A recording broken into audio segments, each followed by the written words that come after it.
से पहले एक महाराज त्रिशंकु हुए थे, और महाराज त्रिशंकु जो हुए थे, इनकी पत्नी का नाम था सत्यर्थी। उस सत्यर्थी के उदर से जो पुत्र पैदा हुआ था, उसका नाम पड़ा था महाराज त्रिशंकु के पुत्र हुए हैं महाराज हरिचंद्र भक्तों। और महाराज हरिचंद्र जो हुए, ये अयोध्या के राजा बने हैं।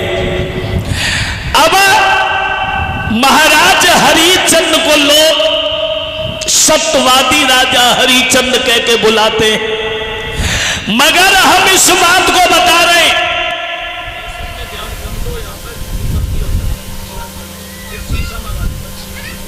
भैया महाराज हरिचंद्र को लोग सत्यवादी राजा हरिचंद्र कह के बुलाते। पर एक बात बताऊं, हरिचंद्र जैसा दुनिया में कोई बेईमान राजा नहीं हुआ।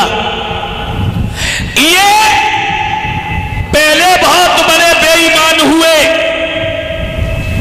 और बाद में इन्होंने दान करना शुरू किया है। एक बात और बताएं परीक्षित आपको, माफ करें कथा तो आपके यहां होती रही है और होती रहेगी। हरिचंद्र की पत्नी जो तारा थी, तारा, ये दानवीर राजा शिव की बिटिया थी। तारा ये दानवीर राजा शिव की बेटी थी, और ये दानवीर राजा शिव महाराज उसी नर के बेटा थे जो एक बार अग्निदेव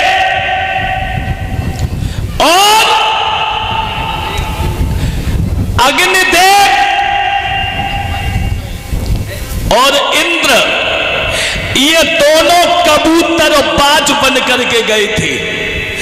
और जब कबूतर के भेष में अग्निदेव महाराज शिव की गोदी में बैठ गए और इंद्र कबूतर के बाज के भेष में, तो ये कहा महाराज ये हमारा भोजन है, अगर भोजन नहीं मिला तो मेरी जान चली जाएगी। मगर कबूतर कहने लगा प्रभु मेरी जान बचाओ। तो महाराज शिव ने कहा था बाज से कि जितना कबूतर में वजन है उतना मांस में अपने शरीर से काट के चढ़ा दूंगा। एक पला में कबूतर एक में काट काट के चढ़ाते रहे, अंत में वो माया रूपी कबूतर, और जब पेट पूरा नहीं हुआ तो दानवीर राजा उस पला में स्वयं बैठ गए। और जब बैठे स्वर्ग से आवाज आई, धन्य है राजा शिव जो धर्म को तुम पहचानते हो। इन्हीं की बिटिया थी तारा, जिसका दूसरा नाम सैव्या भी आया है। और ये सैव्या महाराज हरिचंद्र को ब्याही गई, मगर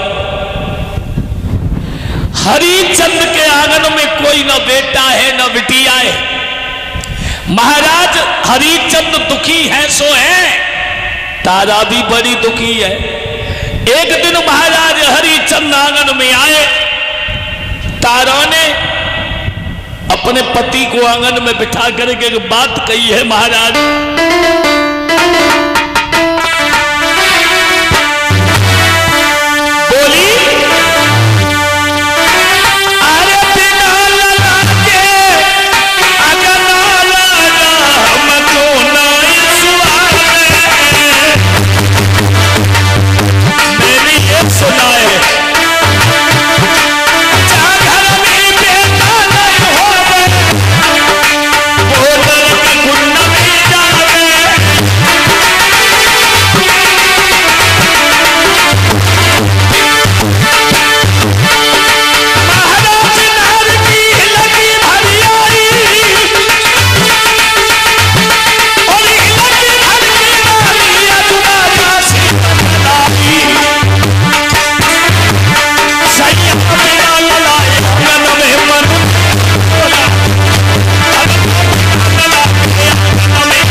चंद्र से कहा, महाराज बिना बेटा के घर शोभामान नहीं होता है।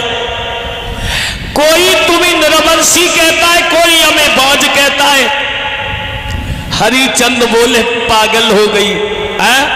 अरे पुत्र लेना देना सब परमेश्वर की लीला है, और ये लोगों के विचार है, ये संसार है। आप अच्छा करो काम तब भी गाली, ना करो फिर भी गाली। कितना ही बढ़िया काम करो, संसार वाले तुमसे खुश हो ही नहीं सकते, कभी खुश नहीं हो सकते। तो उसकी शरण में चलो, जो एक बार खुश हो जाए तो दुनिया वालों को खुश करने की जरूरत नहीं है। एक बार वो खुश हो जाए, फिर दुनिया वाले खुश हो या ना हो। क्यों घबराऊं मैं, मेरा तो प्रभु से नाता है। ये संसार के नाते सब मतलब के हैं। पैसा तुम्हारे पास में है तो रिश्तेदार है, और पैसा नहीं है तो जो सगे रिश्तेदार है वे भी रिश्तेदार नहीं है, हैं? ये संसार है। मगर हरिचंद ने कहा, हरिचंद ने कहा, तारा हमारे घर में, नीचे बैठ के जला लो, नीचे तब लगा देना, नीचे बैठ जाओ।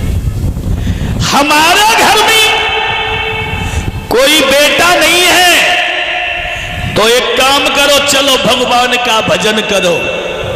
और एक बात और बताऊं यज्ञपति महाराज, जीवन में मुसीबत आ जाए तो दो ही जगह बताना, या तो गुरु के दरबार में या फिर भगवान के दरबार में।